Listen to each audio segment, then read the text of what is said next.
অদ্ভুত আওয়াজ এবং অস্বাভাবিক কার্যকলাপ রাত হলেই আতঙ্ক গ্রাস করছে বোলপুরের অন্নদাপল্লীর ব্যানার্জির পরিবারকে। কখনো জানলায় বা দরজায় ঠক ঠক আওয়াজ, আবার কখনো বাথরুমে অদ্ভুত আওয়াজ, আবার কখনো বাথরুমের বিভিন্ন জিনিসপত্র আপনা আপনি পড়ে যাচ্ছে। রাত হলেই এই সমস্ত কার্যকলাপে আতঙ্ক গ্রাস করেছে বোলপুরের অন্নদাপল্লীর শম্পা ব্যানার্জির পরিবারকে।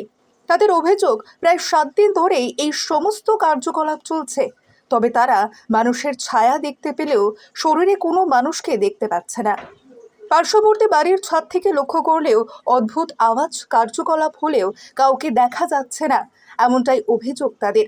এই ঘটনায় অস্বাভাবিকভাবেই আতঙ্কিত রয়েছে তারা।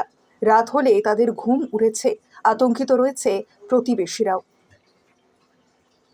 আমাদের গত শুক্রবার থেকে এখানে জন্মদিন ছিল। জন্মদিন খেয়ে আসার পর থেকে আমাদের আতঙ্ক শুরু হয়। হঠাৎ করে আমার ছেলের জানলায় একটা আওয়াজ হয়, সেটা কোনো মানুষে করে। তারপর আমার পাশেই বাথরুম থেকে যাবতীয় প্রসাধনী জিনিস সব ফেলে দেওয়া হয়। এক রাতে ওরা 12টার পর থেকে 3বার করে আমাদের বাড়িতে হানা দিচ্ছে।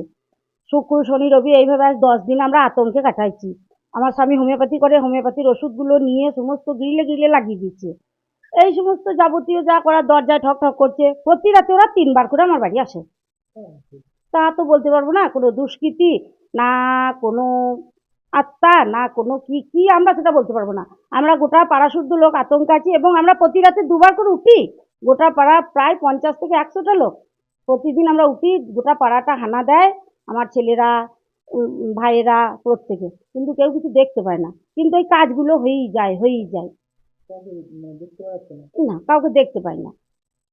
হ্যাঁ, ছায়া মনে হয় যেন কে সরে গেল, কে চলে গেল। কাল রাতে হঠাৎ একটা ঠক ঠক দরজায় আওয়াজ। আমার ছেলে বলে, যাই তুই ঠক ঠক কর, আমি চললাম। কিন্তু সে সরে যাওয়া কিছু বুঝি না, কিন্তু সে খালি গায়ে আছে এটা বুঝতে পেরেছি। সে চলে গিয়েছে। এবার আমরা যাই হোক একটা কোনো তো ব্যবস্থা দিতে হবে আপনাদেরকে। সেই জন্য আপনাদেরকে ডেকেছি। আমরা এই মতো অবস্থায় কি করব? আমরা গোটা পাড়া আতঙ্কিত। আমার নাম শম্পা ব্যানার্জি। আমি প্রতিবেশী। তো আমরা এই কদিন সমানে এই দিদির বাড়িতে সমানে চলছে এরকম ঘটনা। তা ঘটনা চলাকালীন আমরা সকলেই যেমন আওয়াজ করছে বা ফোনে ফোনে আমরা কন্টাক্ট রাখছি, ওরাও ফোনে ফোনে কন্টাক্ট রাখছে। আমরা প্রতিবেশী এমনই নিজেদের ঘরোয়ার মতনই থাকি। আমরা আসছি তখন দেখছি যে এরা ঘরে বন্ধ রয়েছে, কিন্তু আমাদের ফোন করলো। আমরা ফোন করে গোটা আগে খুঁজে নিলাম, দেখে নিলাম, কিন্তু কাউকে দেখতে পেলাম না। তারপরে এদেরকে বার করলাম, যে আয় তোরা বেরিয়ে আয়, দেখি কেউ নেই। তখন আমার ছেলেরা, আমার এই বাড়ির ছেলেরা সকলে, প্রত্যেকের ছেলেরা, পাশাপাশি বাড়ি সবাই, কাকা দিগিনি জ্যাঠা দিগিনি সবাইকে সকলে ডাকা হলো। কিন্তু সবাই তল্লাশি চালানো হলো, কোথাও দেখা গেল না। একদম চোখের নিমেষে কোথায় যে চলে যাচ্ছে কিছুই বুঝতে পারছি না। এটা কি মানে কোনো ভৌতিক, না কোনো মানসিক, না কোনো দুষ্কৃতি, কিছুই আমরা বুঝতে পারছি না। আমরা ভীষণ আতঙ্কে রয়েছি। আমরা বাড়িতে এখন তো ফ্যামিলি কম, এখন তো 2-4টে করে ফ্যামিলি, এর বেশি তো ফ্যামিলি নয়।